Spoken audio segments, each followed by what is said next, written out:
Hello, and welcome back to my channel. This is reality with you know. Now, I'm about to complain, and I know y'all used to it by now, but this marriage medicine is just okay for me, and it's getting on my nerves. The only show that I am recapping on Bravo right now that's hidden and given that I recap, not that I watch, because I watched Beverly Hills and I watched Orange County, that I recap that's hidden is SLC. They are giving. And I'm just saying, it is the show that the other girls want to live by. Interesting, good plots. They getting on my nerves just enough. But interesting all the same. And the new kid, Brittany. Look at me talking about another show. Let me get into American Medicine. American Medicine, Rodeo Ricky. I was just, letting you all know that it's fire. Now, the word on the street is that Quiet really ate Sweet Tea up and chewed it out. And, left no crumbs on the table. But we didn't see that. And I don't care. Sweet Tea can go. I'll become a friend to the show. She's just not that interesting. She's right up there with Jackie and Simone for me. But, Simone gets her point across by yelling. So, the episode opens up and we are where we used to be and where we keep being. And we're stuck with Dr. Contessa and Dr. Heavenly. So, Jackie is trying to, again, separate them. Why? Turn Contessa ass loose on them. Now, I think Toya is my least favorite when she's with her husband, but I don't know, Toya is like kind of not getting on my nerves this season. Maybe because they're not moving. Or maybe because she's finally trying to live within a budget. I don't know, but she's not getting on my nerves. But anyway, so she was telling Dr. Contessa she just gonna have to deal with Heavenly in their mouth now that she's back in the group, because the mouth is lethal and it just slices. Yeah, but saying that she has some mixed babies out there and that her children don't like her, well, I'm just saying. Quiet talked to Dr. Jackie about that. I write a check, I give you a blank check for your apology or whatever. And Dr. Jackie says that she meant what she said about the apology. Now, do I think she meant that she was apologizing to Quiet? No, because she mothers these women. I guess maybe because she didn't have any children or whatever, but she mothers these women as if they're her children. They all have to bow down and do what she said. It's kind of weird. So Dr. Contessa, Scott, and just Dr. Contessa and Scott, but Heavenly does too, are getting a lot of flack online because they show their wear bottoms.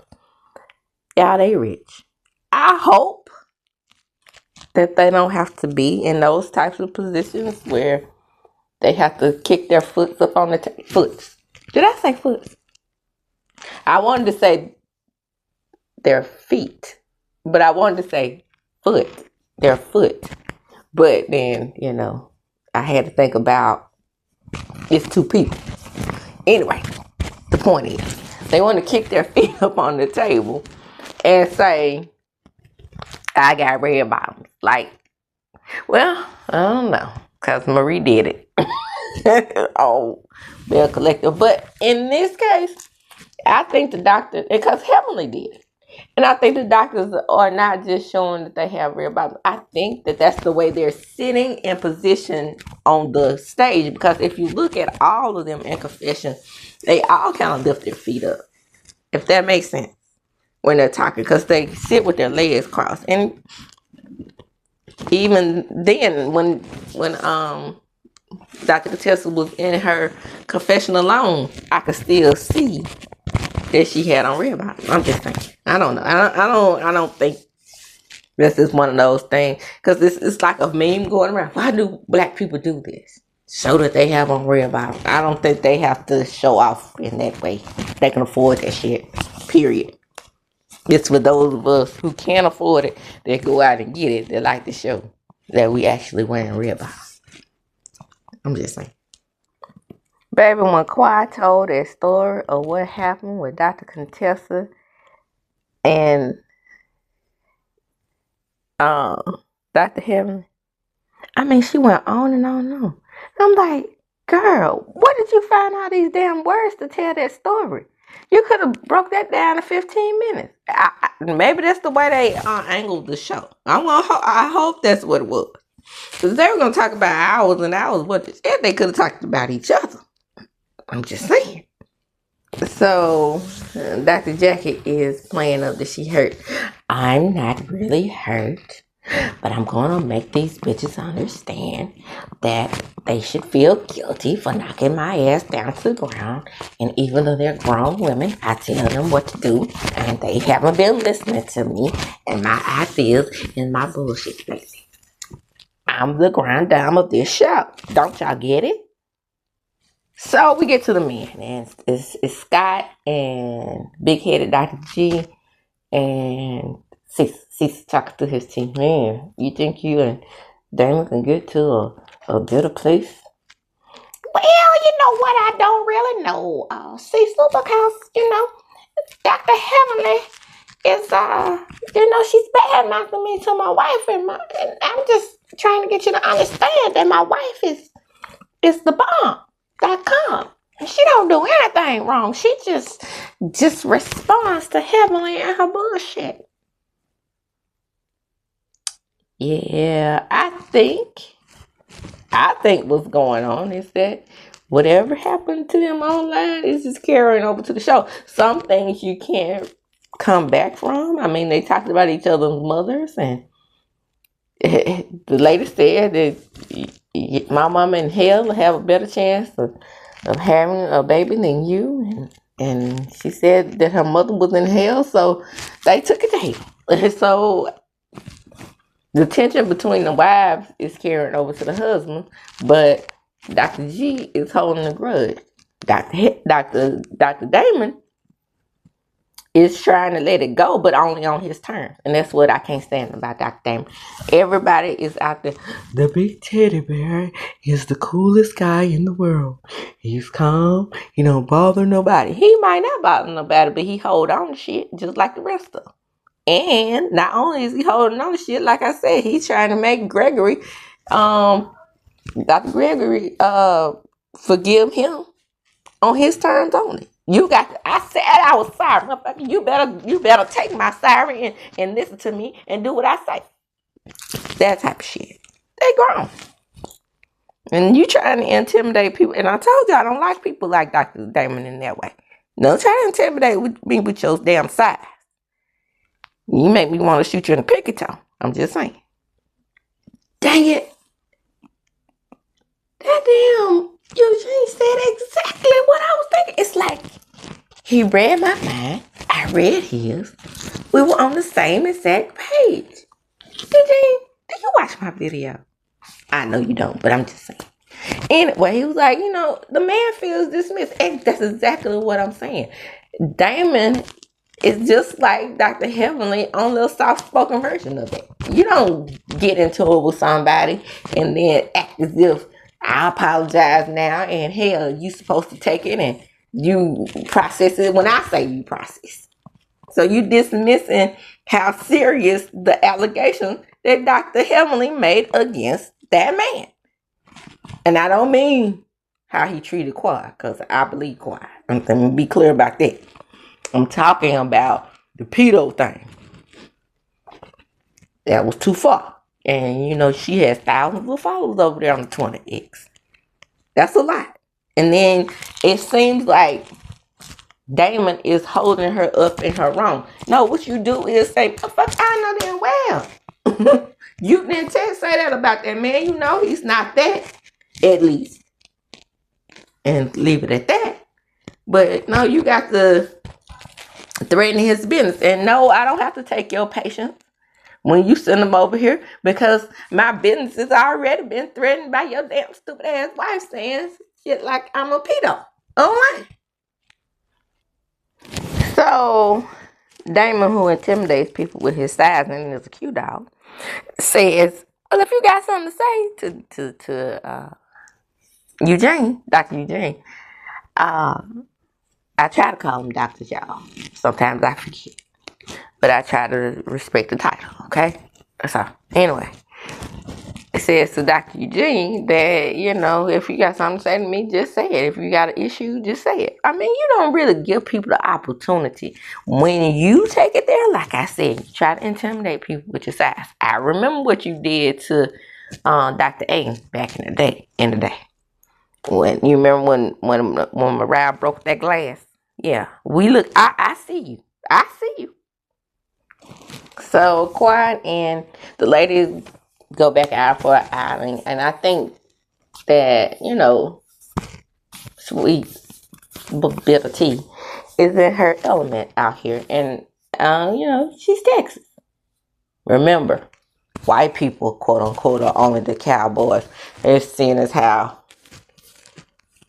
Beyonce came out with that country album, they lost their motherfucking minds, and you can see right here that they like this. And I have cowboy boots. I have my cowboy boots since 20 something or rather. They last a long time. My baby loves cowboy boots. We are in the country. That's all we saw. I mean, our families wrangle horses and cows and shit. Stop acting like y'all have a anomaly on everything country. Stop. Yeah, acting as if Beyonce's not from Texas. I mean, this is the most foolish shit I ever seen. You want to have a problem with Beyonce? Have a problem with her kicking those other girls out of this child. That's what my problem started with. Not with her making a damn country album. But anyway, this is the beginning of that. My point is,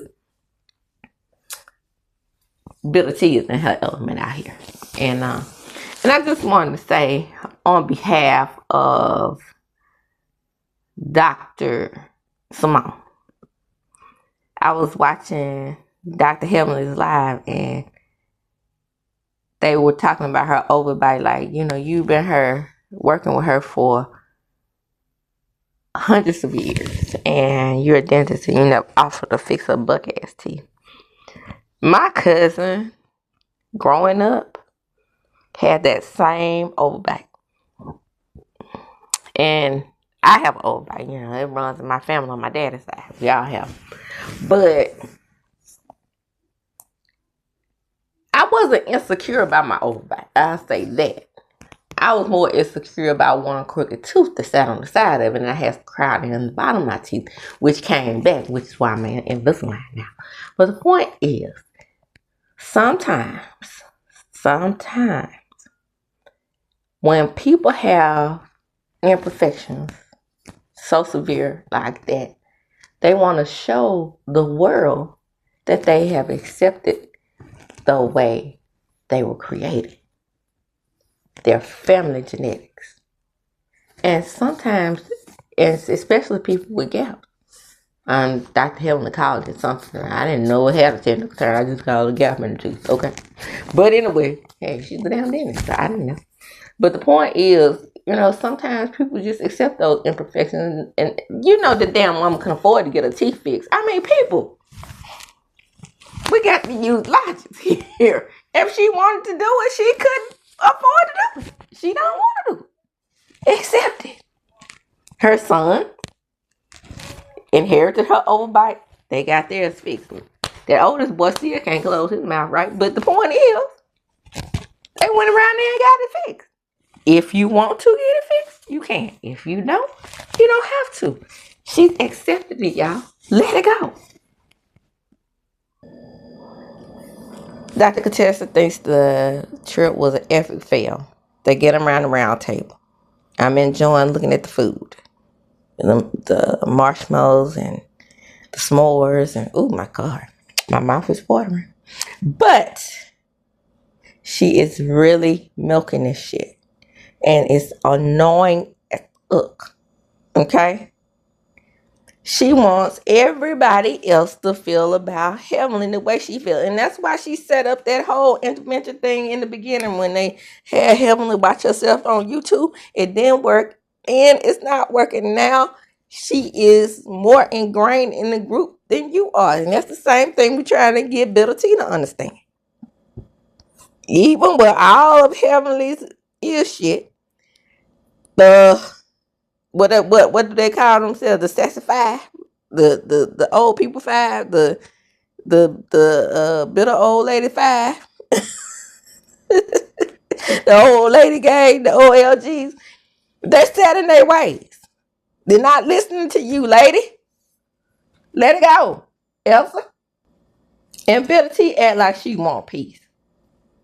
You can't want peace when the lady's telling you in your face, I don't want to hear you. I'm not talking to you. Little girl, leave me alone. Leave her ass alone. You want peace in the group? Get peaceful with everybody else. Okay? Like I said, if you call my husband a pedo, we at the point of no return on that. And by all means, I'm definitely not taking up with Dr. Gregory. So we get home, and I guess Dr. Katessa has to have somebody on her side. So he talked to Dr. Scott. He's outside there trying to do some work on their house. And she sits him down in front of the pool and tells him a whole bunch of lies. Okay, I know about editing people, but to me, she was lying. She called my mama stupid. She said, fuck your And so my mama got metastatic breast cancer and I died in 2010. Back your mom. No. I know even with editing that didn't happen. I would have to see that. And then she said, she kept calling you abusive. No, she didn't. She said mentally, verbally, and emotionally. Raise your hand.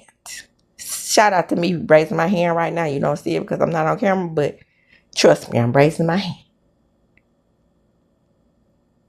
Ray Charles, dead and blind, can see your relationship dynamic, doofus. And Dr. Heavenly was like, if you don't take it and grin and bear it, shut the fuck up. She does. You think, because he says women are supposed to be soft and pink, that's not some type of abuse, too. She thinks because Dr. Damon speaks in a little monotone voice that, he don't have some form of emotional abuse as well. He does. Girl, people can see it through the TV. You just don't want to see it because your mouth is big. And you out-talk people. And you over-talk all of these women. But the way you are with your husband, he's no different than the rest of them. He's a misogynistic asshole, in my opinion. Dr. Damon, yes. The teddy bear. I get so tired of men telling women how they're supposed to be in order just to be with them. It's nerve-wracking. You don't change no part of yourself to be with a woman. But we always have to put on airs for you. Get the fuck out of here, because that's exactly what Dr. Heavenly does in front of him. Because she's anything but soft and pink. So the next thing we have Dr. Heavenly, and she's with T.S. Madison and all her boobage. Girl! You don't have to do that. We know you're a transitional woman, so you don't have to just pop them titties out everywhere you go. We get it. Well, I would say that about a woman if she was doing it. A natural born woman. And no, hell no, I'm not going to say no damn cisgender. No. I say natural born women. You're not, just like I can put trans in front of your name, trans woman in front of your name. No. Put them titties up. And just like Dr. Heaven said, you at the damn dentist office. What's the purpose of that? Anyway, so she's like, girl, put them titties out. My husband, my son is here. She's like, Tia said, well, I like them young. Yeah, okay. So they do a little dental work in her mouth. Moving right along. It was funny. It was a cute little thing. So then we get to Dr. Jackie and before that, Toya was cleaning cars for her son. She was like, well, you're going to have to keep a clean car when you go in your car and pick up your bitches, okay? But anyway, we get to Dr. Heavenly Dr. Jackie and Phaedra. And Phaedra is trying to set up the Met Gala. I bet she wished she hadn't asked Phaedra and all her damn showboat to help her with this event. I wish she had. Phaedra is all talk. You didn't realize that over the years? She's sorry, she lazy. The only thing she likes to do is put on airs in front of people. If she could put on a good show, plastic. You know what I'm saying? But behind it is, like, have you ever seen those cartoons where it's just a lot of people standing in a row, and then you walk behind those people, and they're not really people, they're just cardboard standing up? That's Phaedra. Standing up cardboard. On the surface, everything is cool. Underneath, all bullshit. She didn't figure that out yet. So they're in a bind because of Phaedra's lying ass. And she's a big liar. On top of all of that. Perfect name for her, Lyoya. Perfect. And so on the next episode, you're going to see that the other ladies are talking about her and they're calling out on bullshit. So that's probably what made it easier for her to float on down to Atlanta. We don't want you over there either. Not I don't, said the cat and the dog. Anyway, the episode ends with them trying to get the Met Gala together. Come on in, like, comment, subscribe to my channel, hit the notification bell button. You will be notified when I upload a video. Like, I was gonna say share the video. I keep doing it. I keep saying like, comment, subscribe over and over again. But anyway, maybe it's going to stick this time. Like, comment, subscribe. Like, comment, subscribe. Anyway, also share the video. Share the video, because sharing is caring. And my other platforms are listed in my description when you click on the video. I have Facebook, Instagram, TikTok. All of that is listed. You can follow me on all of my various platforms because it's good over here. And as I do when I close, I'm going to talk about deuces.